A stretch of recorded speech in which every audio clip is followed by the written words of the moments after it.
Hey, this is Mike Klassen, and welcome to Vancouver Overcast, a podcast where we have conversations with city leaders and innovators. I would like to thank listeners and subscribers for returning to the podcast after an unanticipated break. The episode that follows was recorded on March 8th, just days before a global pandemic was declared. They were anxious times, and the emerging health crisis made producing a podcast neither possible nor appropriate under the circumstances. 8 months later, it is my pleasure, therefore, to finally release Episode 10, The Lost Tapes, an interview with broadcasting legends J.B. Shayne and John Tanner. And now, it's time for Vancouver Overcast.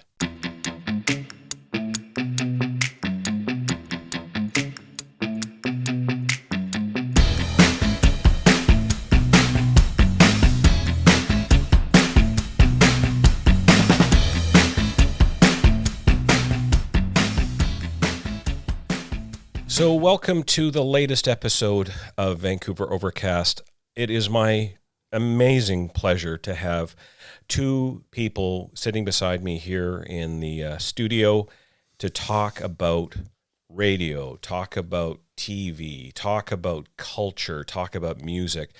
Two amazing people who had so much to do with the sound of Vancouver for so many years and were an inspiration to me at many times in my life. When I was a young guy, I used to watch them on TV and thought, how did they get away with that kind of stuff? and then, of course, we ended up doing some work together a few years later. So it's my great pleasure here to welcome John Tanner and J.B. Shayne. Gentlemen, welcome, and thank you very much for taking part of your Sunday out with us. Thank you, Mike. Thank you, Michael. So I guess we have a lot of ground to cover here, but I'm going to see where we go with this conversation. Jay, you, I think, probably got into the radio business before John, or did you guys get in roughly the same time? I started up in Kamloops, BC, and there was a guy up there who was the town hero. And I remember one time we went for Chinese food, and he stopped the car at one point, and he told me, "You'll never make it in Vancouver radio." Where is he today? I don't suppose we need to mention that person's name, but you... Keith Hunt. So in spite of Keith's lack of confidence, shall we call it, Right. You very quickly found your way. And did you not do a TV program in relation to that? And was it based in Kamloops, or was it? Actually, yeah, I forgot all about it. I'm glad you brought that up. I was the host, believe it or not, of a dance party show. Nice. Well, not really. No, I was the host of a dance party show, and it reminded me of SCTV, when they would do the things. And one time I decided to cool myself off down at Riverside Park, but I forgot about something. Rivers have currents. The Thompson River? Is that the one? The Thompson River. So I thought, okay, move with it and you'll get on the other side. Well, that was not to be. A lifeguard came out and dragged me back, and I thanked him for it. And but that was quite funny, actually. He pulled me back in, and I thanked him, and we got on. John, you were also in pop radio at that time, top 40 radio, as they called it. What do you remember about that time in the, I guess it was probably the mid-'60s? I started in doing a high school show on CKOV in Kelowna in 1959 and 60, and then sort of got a job there working after school and weekends till I graduated in 62. But then I hung around the station, got a job, and worked there till 64. And of course, I'm DXing on the radio, listening to Kobe in San Francisco, and I'm hearing Buddy Clyde Hatton, who then ends up at CKWX in Vancouver, because we could hear WX at night, and CFUN too on the skip. I mean, it just skipped across the mountains. So at night, you tune in your little transistor. Buddy Clyde Hatton was gay, Just two. The magic number 2. That's it. Anyway, yeah, so I'm listening to all this stuff in States and Vancouver, and I want to work in Vancouver radio, CFON. Of course, I tuned into a guy called Buzz Lebo at the time. No Buzz. Got to meet. And he was just a crazy guy. And so I spent 4.5 years doing radio, sort of, but it was all kinds of radio. I had a country show, I had a jazz show, I had a rock show, I played tapes, I had CBC newscasts and back and forth on the network. So it was a lot of learning radio in the old days, right? Spinning 45s and 78s and stuff like that, and commercials on discs and on tape, reel-to-reel tape. So there was, lots of practice. So, but Red Robinson hired me to come to CFON in '64, and then I got to be a real DJ in Vancouver with Fred Lachimo and Tom Peacock and Al Jordan and Ed Carl and Red Robinson and so many interesting people over the years, but 67 was the cutoff. They changed their format, so I bopped over to LGAM. And a year later, we started doing FM at the same time, and that's when the hippie revolution started.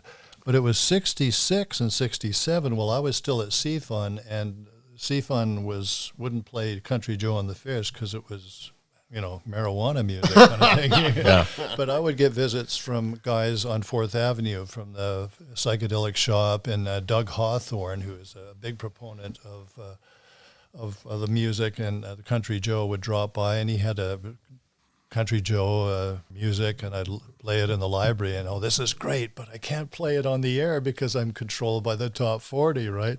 But anyway, that's when it was all happening. 66, and then 67, the Summer of Love in Vancouver was crazy, because there'd been a BN the year before, and there was just like, he's everywhere, and I lived 2 blocks from the radio station, and it took me 15 minutes to walk there because there was traffic jams up Maple, up Cypress, all along 4th. Every street was clogged with people just wanting to see the hippies. Those were the days, my friend. I thought they'd never end. Really. That was, like you say, kind of ground zero for that, and probably in the whole country in some ways. And Joel, that was Fred Lachimo. We went over to his house, and he put on Axis Bold as Love, and we had a puff. That's right. Illegal substance. Imagine hearing Hendrix for the first time high. Oh, my God. And Dr. Amazing. John the Night Tripper, Gree Gumbo, yeah. Then I ran into Shayne when we got to CKLG FM, because I was on AM, and John Runge over in FM there playing Montavani, and you were doing shows on the weekend starting in, 65? Right. Yeah. About that, Yeah. Wow. Yeah. The thing is that that's all lost on us now. We're all about YouTube channels and podcasts and Instagram and TikTok and all these other sort of social media platforms. But back then, you needed you needed an antenna. You needed staff to kind of, like guys like Ed Jurak to figure out how to jerry rig those things to make them work. And Ed could do anything, and he was also on the air, and he was really good. He had an incredible sense of humor, and he saved the life of a girl on the downtown east side. As was the case quite often with Ed back in the day, he would go for Chinese food out on East Hastings. Found a girl standing there. She said, "Can I sit in your car?" He said, "Yes." She said, "I don't really have any place to go." Ed took her back to the apartment, and he did save that life. Yeah. She turned her life around. I mean, her daughter's now with the L.A. Philharmonic. I want to just, I'm glad you brought that up. I wrote a piece for Vancouver Courier early last year after learned about Ed Jurak passing. I did not tell that story. I had a hard time figuring out a way to tell it. And if you can imagine for the listeners what Ed was like, he was about 300 pounds. He was heavy. He had a sort of almost a cherubic face. You mentioned his great sense of humor. You wouldn't know it sometimes because he was so gosh darn earnest, right?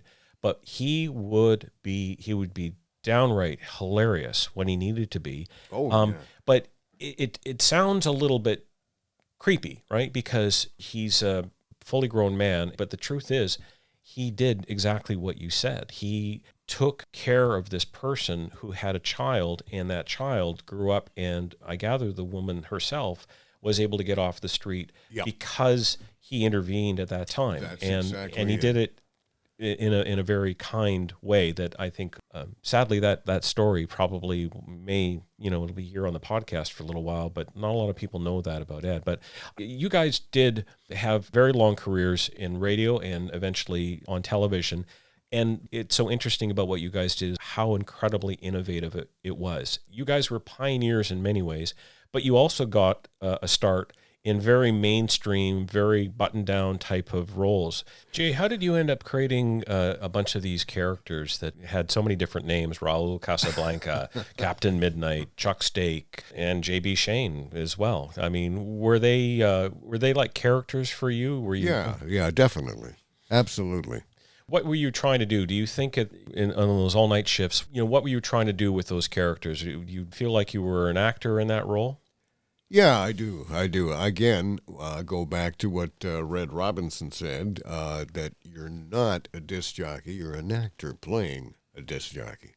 So you guys eventually made your way into the world of FM radio, which is probably more suitable at that time, but you were in the FM world and the whole change of sound of music, the underground music, I guess they called it at that time. Did you find that was something that was more your calling at the time? And obviously, you don't remember playing pop music as much as they would like to have played the Doors or something. Well, we played the Doors, and I saw the Doors, and Led Zeppelin as well, and had the opportunity to go down to Seattle, and there was a big Skookum-like festival there. Arrived there, and Charles Lloyd was playing. Then Ike and Tina Turner came on, and they were incredible. Was that the Seattle Pop Festival, Joel? Yeah. There was some good acts on that. Oh, there too. was. Does anybody remember Lee Michaels? Right, yeah. Mm-hmm. Heidi High. Heidi High. And then Led Zeppelin and the Doors were there as well. So when you guys were in Vancouver and on the FM scene, I know that things started to change really quickly. It certainly grew in popularity. To that time, a lot of top 40 radio was paying the bills for a lot of those stations. FM was almost like a lost leader, and then all of a sudden, it became a really popular medium. People started tuning into FM, enjoying the kind of music that was playing, and you guys formed some of the voices that were on air at the time. What do you remember about those kind of early days, John, of FM radio in the 1970s, I guess? Even 1967. I mean, I remember, as JB has told us here, over in FM they were playing Montavani, but then John Runge, who was just across a big studio from me at the same time I was doing an AM show, and he'd come over and, John, can I borrow that album of The Doors so I can play the long version on FM because it's on an album. So he would sneak that in on his show. This is in 67. Maybe Bill Ryder had been doing some blues on FM, but that was the only progressive stuff that was going on.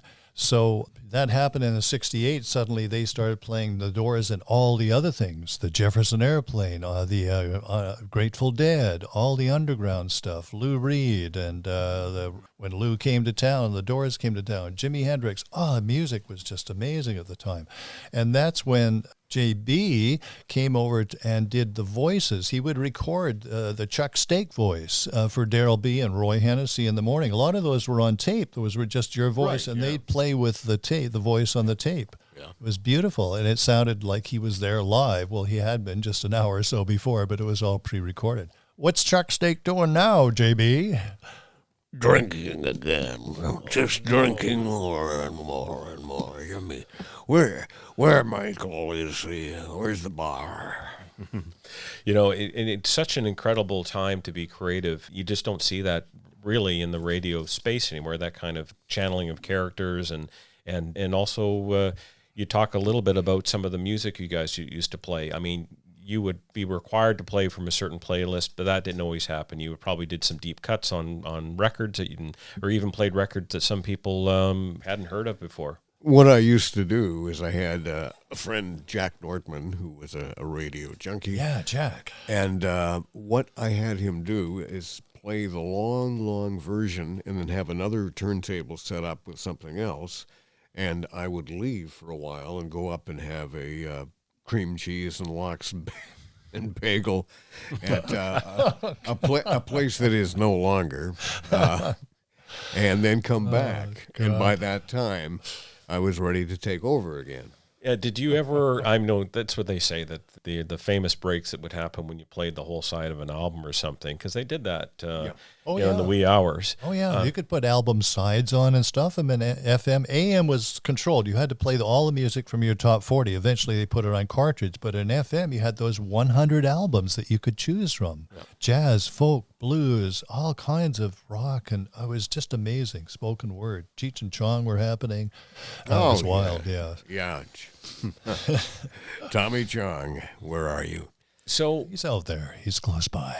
So sadly, in retrospect, there came a point, and I think the dates are correct on this one, about 1975, there was a labor dispute at one of the radio stations. Unthinkable at this time, because it always has been really a non-unionized environment, but you guys were involved in, somebody was trying to organize there, and in the end, I guess the station owner ended up firing all the on-air staff, and it left you guys kind of without jobs at that point. Well, that all started at CKVN. I'm not going to mention names of people who were involved in this, but there were people who were organizing at the time. And then by the time we got over back to LG, because that's when CKVN changed their format in 73, thereabouts. LGFM again. And I got fired over a freaky license plates thing that we won't go into right now, but that was back in 69. But at this point in 74, the same people were still trying to organize. So then they moved over to LG because there was a regime on where disco was coming in. They were changing the format. They had a guy from, and again, no names, but this person is still alive. And we get along, but, they were hired to be the programmer, and that at CKVN they changed the format, and then the same person came over to LG and changed the format there and made us play the disco, and it was really embarrassing, having to do that for us because we were more purists for the music, and we wanted to stick to the heavy stuff. So there you go. Disco 75. There you go.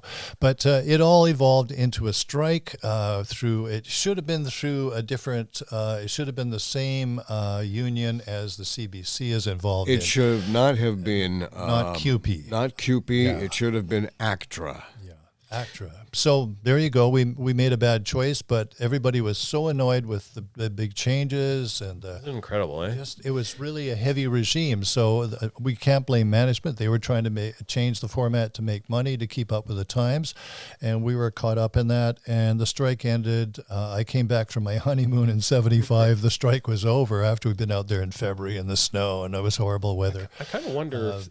I think it came out in about 1978. There's a movie called FM, which is probably a little bit hard to watch these days, but it had some great artists and great music in it at the time. And it was very much a story like the one that you just described. I mean, apparently, and I remember reading something about that movie years ago, that they changed the ending and put more of a happy ending on it, where the DJs won. And in fact, the original story, I gather, the DJs all kind of got the boot. And so you guys it sounds like that was all what you experienced was later, kind of dramatized later on. That's right, because the strike was on. I went out on my honeymoon. I got back. The strike had been settled. Everything was happy. We got our union in the station for the first time.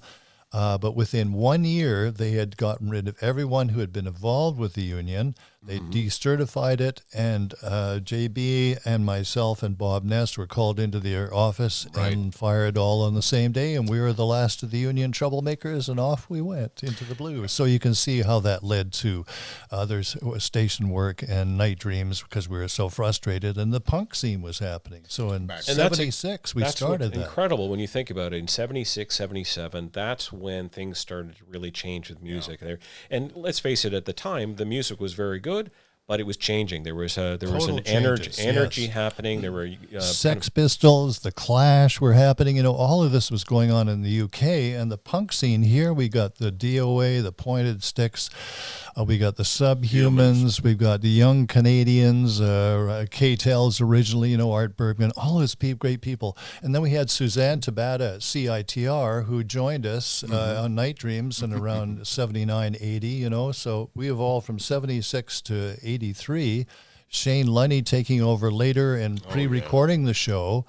So it wasn't live at the end, but we get out with Ed Jurek out there, and he was wearing my Jalava, you know, he was running around and we're doing all these skits and things. So yeah, it was for me, it was daring. And the fact is, it started with you basically playing records, just spinning platters. That's and right. then you had the little mirror ball, and you used to kind of play with the camera. The little alien was there, and Mr. Tasty was our producer, Don Fraser. Yeah, and JB came in. I did it by myself for a while. Then I got JB to come in on the show, and then we got Suzanne eventually, and then you got Devora on there. And JB would do these skits with Devora, and he'd come in and he'd have Jeff Franklin there painting and putting up posters and made part of the studio look like a back alley. And there JD was sitting there like he was drunk with the garbage cans, and it looked like you were a real scene with Devora. And then it would go into a Lou Reed song that started with the same scape. You were in a back alley, and it just flowed like that. And you produced the most incredible skits just out of your head. Just all happened, just magically, that show. We were there for a couple hours before, and it was all produced, and then we did it live for an hour and a half sometimes. Yeah, crazy. And what are we talking about now? Night Vision or Night Dreams? Night Dreams. Okay, so after there's a lot of nights. Yeah, so after Night Dreams ended in '83, after Shayne had rebroadcast and did shows that we pre-recorded, not so much live. Then the show folded. There was no money, and of course, then Much Music started, and we were so annoyed because we never got into the scene because we were right in it, and then it just ended because this is Cable 10. We're volunteering. There's no money except for gas to get there and for props. Thanks to all the record companies, Columbia, RCA, A&M, all of those people, Polydor. We'd visit Monica Leputsky in the weekend, or Frank Gigliotti, or whoever it was. They'd have piles of old VHS videos there and some half-inch tapes of all these artists, but they were so hard to get hold of. But every couple of weeks we'd make the trip around and pick up all these videos and haul them into the studio, and it's just a wild scene. But then when that ended, you went on with a show on Super Channel, right, called Night Vision, correct? Night Vision. Super Channel, Yeah, Super Channel. And that's when we actually had to pay extra on our cable bill to try and see that channel, which is, people did it. You know, I don't think I ever did. I probably just did whatever my folks had at the time. Yeah, I wish we had too, because some of the shows that are still on tape are just unbelievably hilarious. They're so funny. You had a cast of characters on there. I did. David Cubitt. You discovered David Cubitt on that show. David Cubitt Jr. at the time. We had an audition process. I was going to play a teen idol with a wig on. And the lines were like, "Hi, I'm Adrian, and on the weekends I like to go and wash, spin, and dry my laundry. Won't you be my special laundromat date?" Well, my beautiful co-star Devora said, take that wig off. Let's get a real teen idol in. And this is really what if. So we had a succession of actors and models come in, and one guy wasn't too bad, but had more of a surfer look. So I wanted somebody more generic, and David was the one. There you go. Janet Clark came running in. Are we going to let him go? No, bring him in. And he read it. He got it.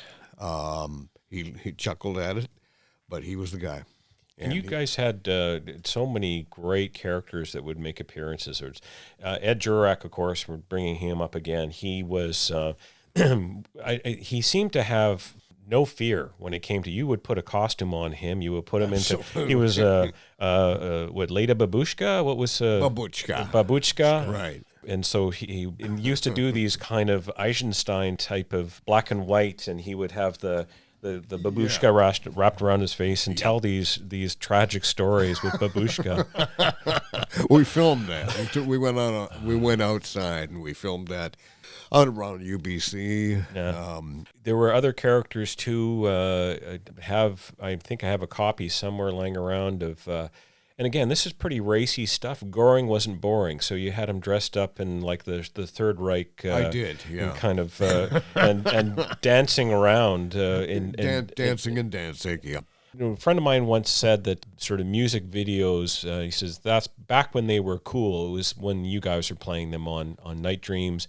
Elvis Costello, in fact, in his early incarnation, ended up filming, I think, on probably 8mm or something like that on some old film stock down at Stanley Park. And those are the kinds of things that you were playing at the time. And then later, you know, we started to see more video productions and great bands like Bauhaus was I saw them, yeah. You guys sort of ended up really kind of turning on this kind of alternative scene before even Much Music became a thing recorded out of Toronto, but that was all happening here in Vancouver at that time. So at some point, you sort of jumped from show to show, and these things ended up kind of winding down. And then along came Coast 800 in probably, I'm guessing, 1989, maybe? Something like that. That's right, 89, yeah. I was working at the station at the time as a newsman because, that was the one out in Langley, right? Yeah, it was. I'd worked there before when it was a different call letters, and Chesney was running it back in the 70s. But this time it was Coast Radio, Coast 800 Radio, and I did a news shift on the weekends because, you got to stay alive, and I started reading news in Kelowna, so why not? Yeah, so it was an experience to be there, and then suddenly the word was, this David Marsden was in town, and he was going to start a new radio station, and there was 3 in the category list of who it might be. There was CKLG, I don't remember the second one, and there was our station, Coast. So tell us a little bit about David Marsden, because he was quite a guy from Toronto. He had created CFTR, was it? Yeah. Yes. Was that the station, CFTR? I'm not sure. I believe that because the thing was that they were were they out in Brampton or somewhere, a suburb? It was the Spirit of Radio inspired station, and I can't remember the call letters now, but it was the kind of the first alternative station that happened in Toronto. The trip was they weren't in downtown Toronto, but they had a transmitter, and he was the first one to get a transmitter on the CN Tower.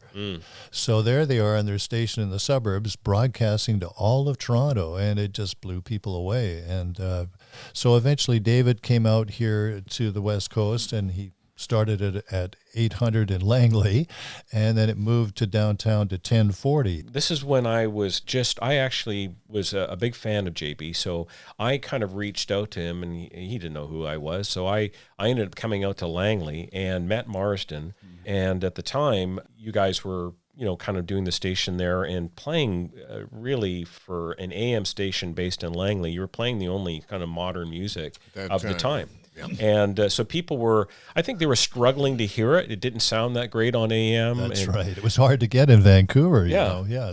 Try getting up at 3 o'clock in the morning. Getting a taxi down to. I can't picture it, Jay. I still can't picture it. I know. You did the morning show. I don't know how you did that. I don't know either.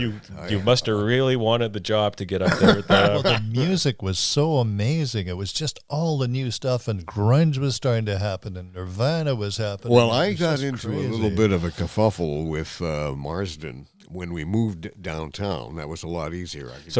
I'll just explain a little bit. So what happened was there was basically a station with a better signal was 1040. Yep. And 1040, which everybody knows for the last many years has been a sports station here in Vancouver. Right. But it has, and this is what Ed Jurak used to tell me, and I think even Marsden talked about it, had a much stronger signal. You can hear 1040 on a good day way down the coast. It's got a powerful, and it's because it's not interfered by other stations or something. Right. So what happened was, at that point, Marsden, maybe he felt sorry for me because I kept coming out to Langley, but he ended up giving me a gig to try and help doing some stakeholder work to try and get the application.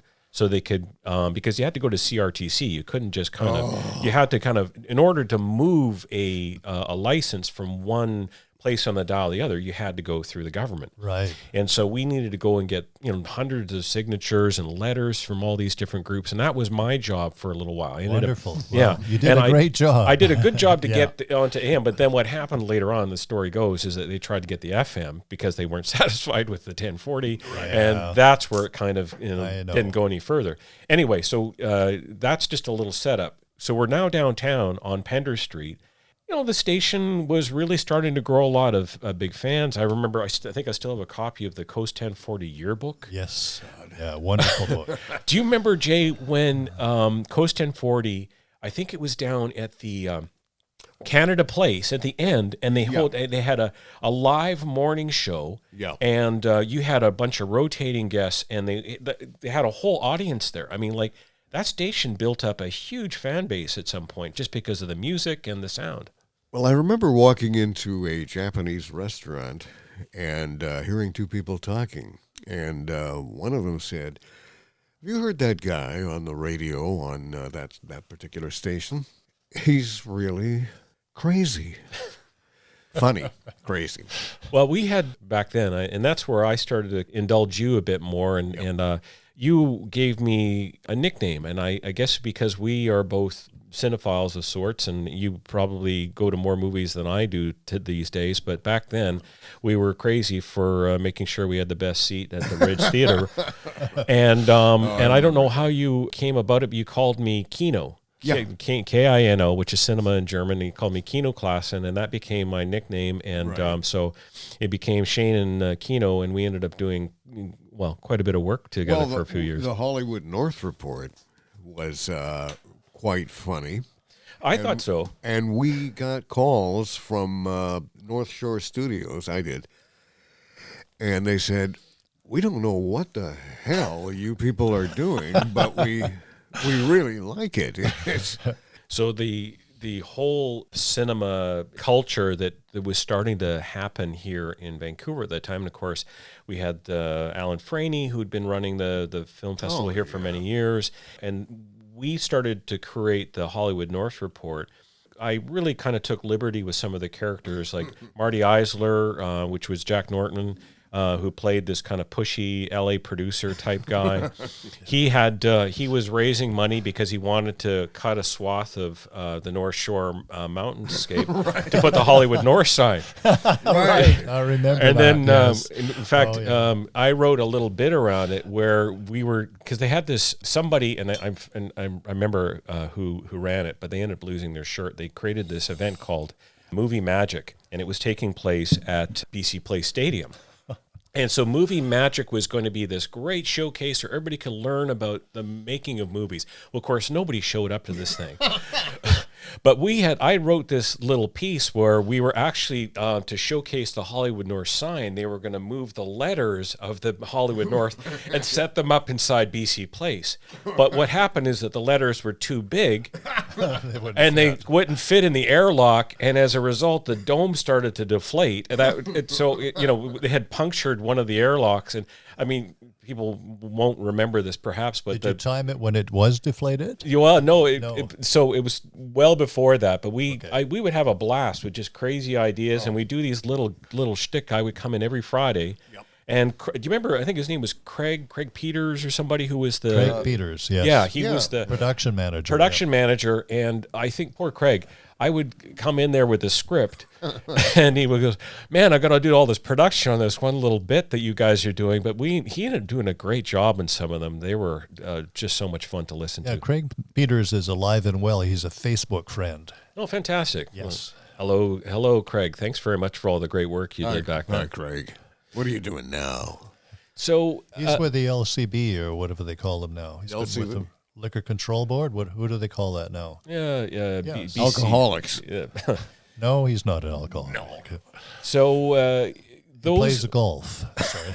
So those were some of the more interesting kind of heady days of radio, and kind of before we did start to see more of the kind of internet revolution that happened. I mean, when you guys look back on what you're doing there and you sort of see what's happening today, you have to probably say to yourself, you take a little bit of credit for the kind of spirit that we're seeing from do-it-yourselfers out there online. Do you think, Michael, I ask you and I ask John, that Walk on the Wild Side, Lou Reed, not his best album, Berlin was, would that be played today on the radio? I don't think so. Yeah, I don't think so. No. Hard to say. I mean, music has improved so much. I mean, there's so many good bands. Well, these are newer bands, but do you want to, like I go to the gym and they don't play music anymore, because if they did, we would be confronted with, Justin and Bieber and Justin Timberlake. Hold on. Well, there's a whole audience for a lot of music, but it's just fractured now. There's just so much. And there's the hip-hop thing, which has hardly been touched in this town, you know. It was, and I listened to some hip-hop, and people do not realize that our hip-hop fans, that where it really started was in the streets of New York with a group called the Persuasions, who would do something called street corner talking in New York. And that's where it really began. You know, I think, to be fair, I think of an artist today who has been so successful, Billie Eilish.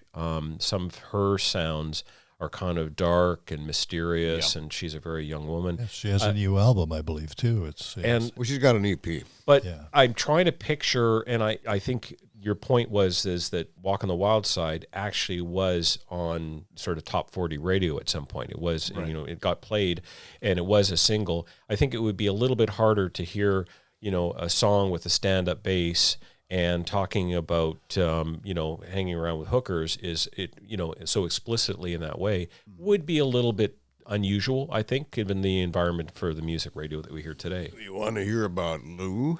Oh, tell me your Lou Reed story. I know that you told me this many years ago, but I've forgotten much of it. So tell us. Okay. What happened was, first of all, it was a holiday that day, and he was in the glam rock phase, right? Right. Though Walk on the Wild Side was a masterpiece, a better album was Berlin, which was slagged when it first came out. Happens. And so what we did, we being myself and Bob Ness, who was very open-minded, I played him some Roxy music, and he said, I like that. So we went over there, and we knocked on the door. Sound effect. And then Lou came to the door, and he saw we had a bottle of Johnny Walker Red. And he said, come in. And we sat down, and I made a little faux pas, because at that time, John Cale and Lou Reed were not friendly with each other. But both musical geniuses. John Cale is still around. I'd like to see him again. Seen him many times. Lou was shorter than I thought. He looked a little pale. And we talked for a while, and I said, because I shouldn't have, but I did. I said, what do you think of John Cale's Paris 1919? And he glared at me, and he said, what do you think of it? I just left it at that. He went to the window, and he said, oh, so this is where Izzy Opinza jumped from. Huh? And he was not unfriendly, but in between bouts of Johnny Walker Red, he would go into the next room, cocaine. Lou was, I think he was pretty much a full-blown addict at that point in his life, and he struggled with that throughout a lot of his career. But so we talked, and then he would go into the other room and do some more, and then Ness left, and I was there with Lou. And what I will always remember is when we got in the elevator, he said, why don't you stay for dinner? And I did. And he saw the promoters coming, and he said, keep them away from me, because he'd been ripped off so many times. Mm-hmm. And he had all these bizarre, he had his fingers painted, this is glam rock, right? he had his fingers painted, and he had like some really bizarre rings on, lots of them. I know that Lou was definitely somebody that you revered and always admired his music and very much related to his music. I don't know, John, if you've any sort of rock encounters of your own that... Well, no, I didn't carry a tape recorder with me at all times or have a camera or photographer nearby like Red Robinson used to do. And you see him with all the old greats, Elvis, Buddy Holly and that. But I did a number of interviews over the years. I mean, on Night Dreams, we had people in on the show. Probably one of the funniest interviews was one with a band called the Specials who were in town, and they were live on the show and that, and I ended up getting Annabelle's dessert in my face. One of the Specials whacked me in the face with it instead of eating it like he was supposed to. Funny stuff like that. But I'm not kind of a person that's comfortable interviewing people, and a lot of times I'm very shy around artists, and so I tend not to sort of run up to them, and if we connect or something, that's good. I used to like to go backstage and toke up with bands back in the late 60s through the 70s when they came to town, because we used to get to introduce all these bands. So there'd always be maybe the drummer or somebody in the band that liked to have a toke, so that was always fun. And through a lot of the bands you get to meet people. But Fleetwood Mac was always fun. I got to know some of them well, and then I visited John McVie and Christine Perfect, or she was McVie at the time, at their little house in the country in England once. And I guess my biggest thrill was to be at a press conference with the Beatles in Seattle in 1966. There was a press conference there, and I got to see the show. I went down with my girlfriend, BJ, and her sister, and Craig McCaw, and we saw the Beatles' second row center, their last tour ever, when they were in Vancouver, or in Seattle.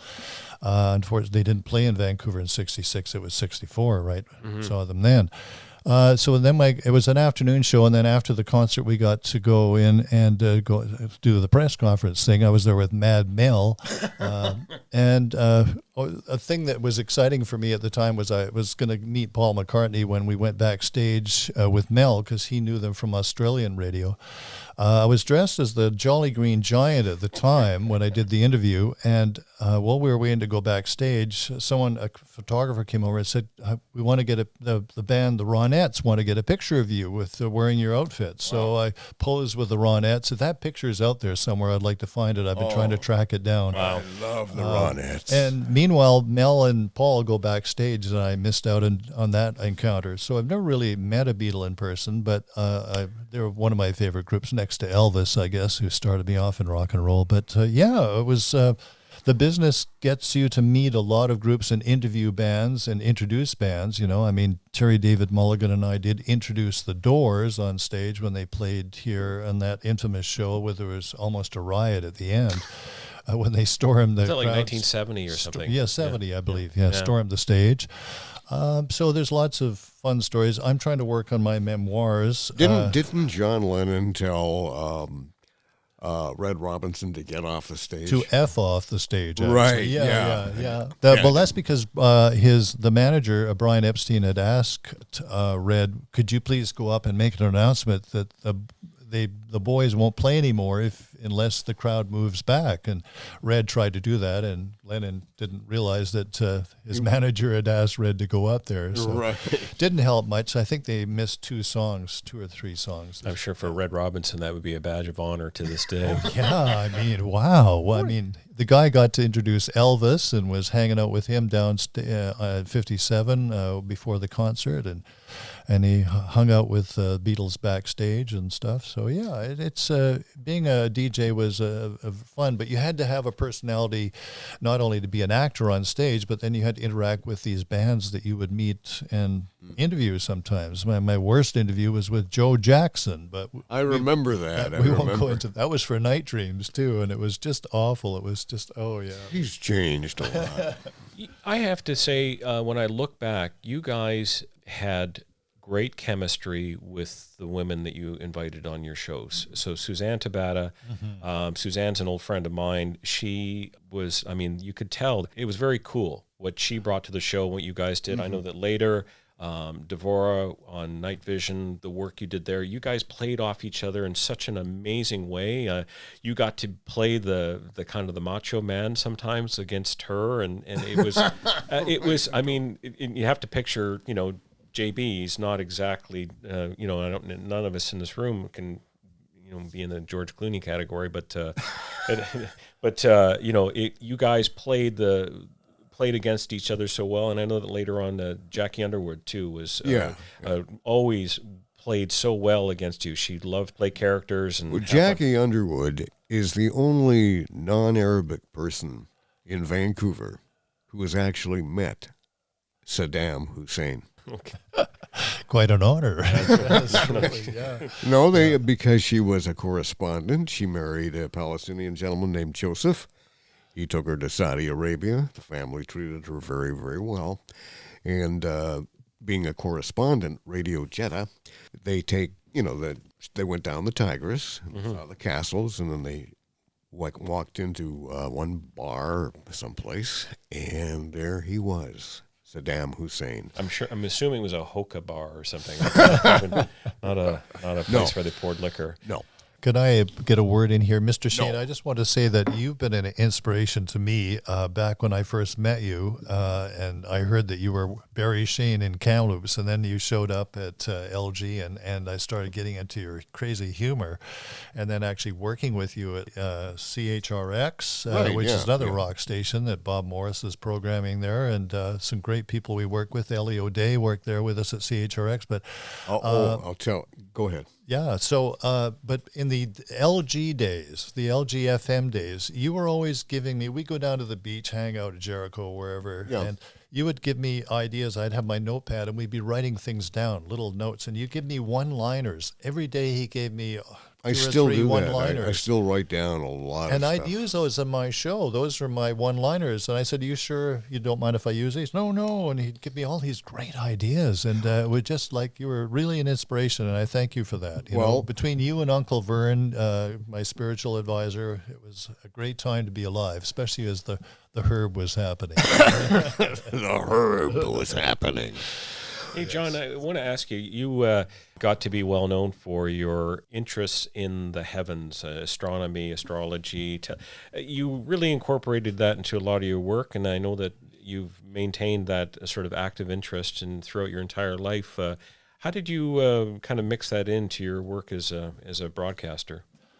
Well, astronomy was my hobby, right? Astrology, not so much, although astrology is interesting. It does go back to the early times. I was introduced as an astrologist on TV once in an interview about something going on in the skies. But yeah, so because of that, when I was working at LGFM, they were building the planetarium. So I hung out over there and where they were staying in the Maritime Museum, David Roger, and he was a DJ and planetarium director from Edmonton. So we hit it off pretty well. And so I started working at the planetarium. I did the very first show there and worked for 47 years. But can you remember the first show? Oh, yeah, I do, because I didn't know I was going to do it. It was supposed to be David Roger, and H.R. McMillan, who was 93 at the time and had donated the $1.5 million to build the place, he wanted David to be with him in the audience and hang out with him, and so David couldn't do the show, so I was the second in command to do it. But I wasn't prepared. Well, I'd been rehearsing, but I didn't expect I'd have to do the first show. So it's kind of scary, you know, live with music background and running the star projector and other stuff. It was pretty, you were like a DJ, except you're playing 10 or 15 records at the same time with commercials. No kidding. Yeah. Okay, here we go. I had to steal, and I did, one night when the janitor with the big voice... Larry the janitor, right. I had to sneak out the first Roxy Music album because they wouldn't know what to do with it. They finally got on board with For Your Pleasure and a few other things. And then, as John mentioned, you know, it became Disco 75, so that was the end of that. But the people that I have met, I have met Jimmy Page backstage. He had just purchased the house of Aleister Crowley, There you go. the Beast. And there was Robert Plant cradling a baby. And I talked to him for a while, and he was very, very cool. Still is. You've seen it, you've done it, you've been there at the forefront of, I guess, when heavy metal, as they called it back then, was coming on, and then you were a part of the alternative music and the punk scene and new wave and college alternative rock, and really kind of on the forefront of all that great. We did a show. I agree with what John said at the time, that I was playing this character, my son, called Nimrod. In retrospect, I should not have done that, because it would have freed me up to do other different characters than that. Nimrod has his place, but it was too much. And Nimrod was a character that JB did on my radio show I had at CITR.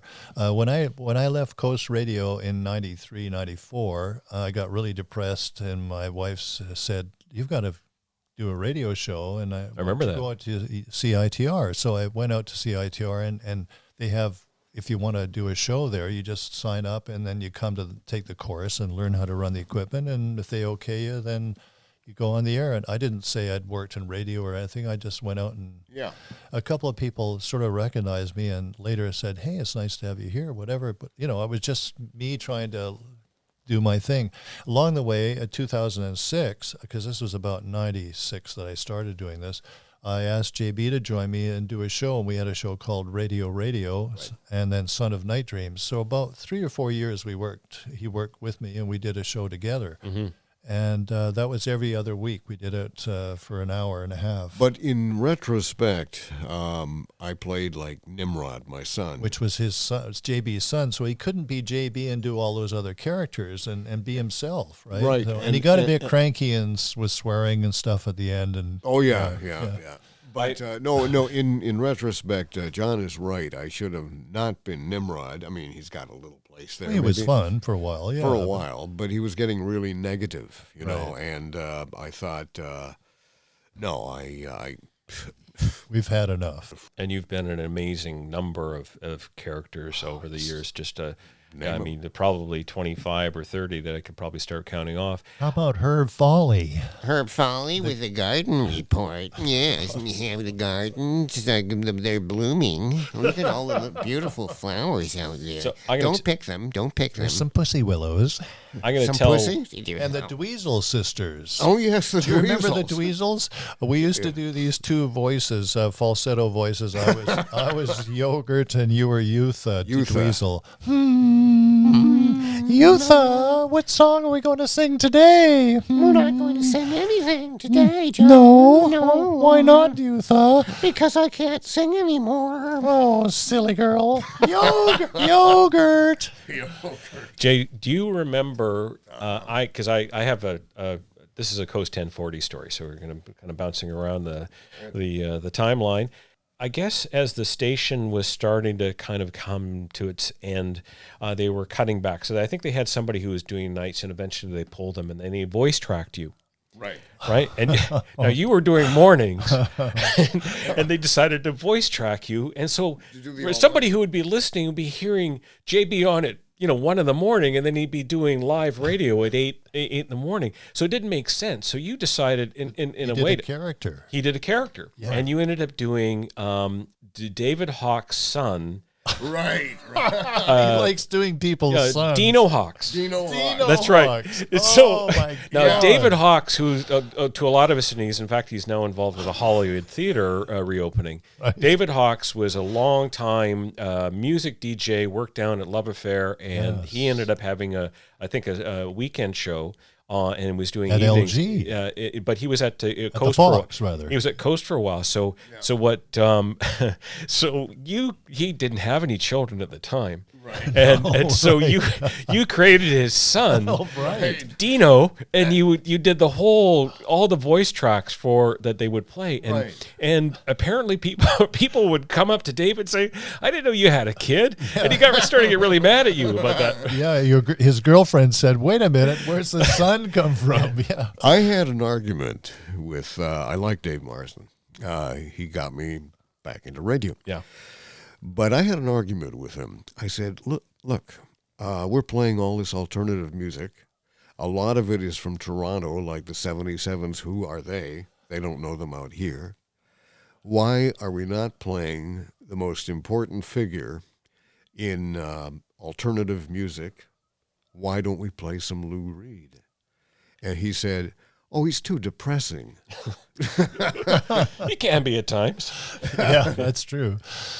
So you guys, I guess, to kind of roll things out, I wish we had more ways that we could document some of the work that you guys did over the years. I know that if you do a little bit of searching on YouTube, I've uploaded a few things that I was able to keep and save. But to me, that's probably one of the things that I find most disappointing is we're so great at archiving a lot of all of this old fantastic creative media that we once had, but a lot of that stuff right now is lost. So to kind of hear at least a few in the past hour, some of the anecdotes of what you guys did, and hopefully I get to create some interest through this podcast to have a few more people to kind of maybe start asking some questions. What was going on back there? What were we doing? I mean, there's a lot of reverence for the old radio stars, but it was also more than that. It was really being on the leading edge of some very exciting culture happening at the time. Well, thanks to Suzanne Tabata, who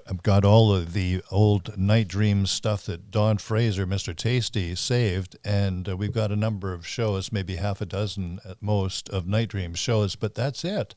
You know, I used to tape stuff in VHS, but it got erased and it just disappeared. And people keep saying, hey, I've got a bunch of Night Dream stuff on my VHS. I'll have to look it up sometime. So if anybody is out there that has any old material from the early days, we'd love to see it for sure. Jay, I'm guessing you have a show that you wish we could all see again. That would be Night Vision. There was a guy who had the tapes and they went missing, right? He took them back to Toronto, and we never saw them again. Sadly, I know the story that happened there because I actually had access. They were all 3/4-inch videotape masters, right? That had all the shows on them. And they were in a cardboard box, and I guess they got stored in a place where they got water damaged. And so we ended up losing. That's what I've heard. Yeah, so we ended up losing a lot of that incredible. So there are clips available. I've got a few that I've saved. I've got some VHS ones. Yeah, but that again, that kind of work, losing that kind of incredibly funny work that should be someplace archived for people in the future to see. I wish it was. There were so many funny things. I mean, some of those skits that JB used to do were just classic things, you know, and only a small portion is still there. But anyway, it's out there in space somewhere. Maybe some other civilization is picking it up and saying, what the heck's this? Bring it back. All is forgiven. So I want to thank you guys both very much for, again, coming out. It's a nice day, but you could have been doing something else. But I'm very honored to have you come here and tell some of the stories and share them here on the podcast. And you know what? Like I say, I think both of you had so much to do with really creating part of what Vancouver culture is and has become. And I want to make sure that people always recognize what you guys did back in the day on radio and TV and all these other media as well. I'm just thrilled that I was part of radio during the golden age, because back when we spun those 45s and LPs, that's what it was. Yeah. And thank you, all you listeners who've been there all these years. Hello, listeners. You're listening to Vancouver Overcast. My guests have been JB Shayne, John Tanner. Lots of stories to tell, and a lot of credit goes to them for some incredible broadcasting that was done over the years. And thank them both for coming on the show today. Thanks, Mike.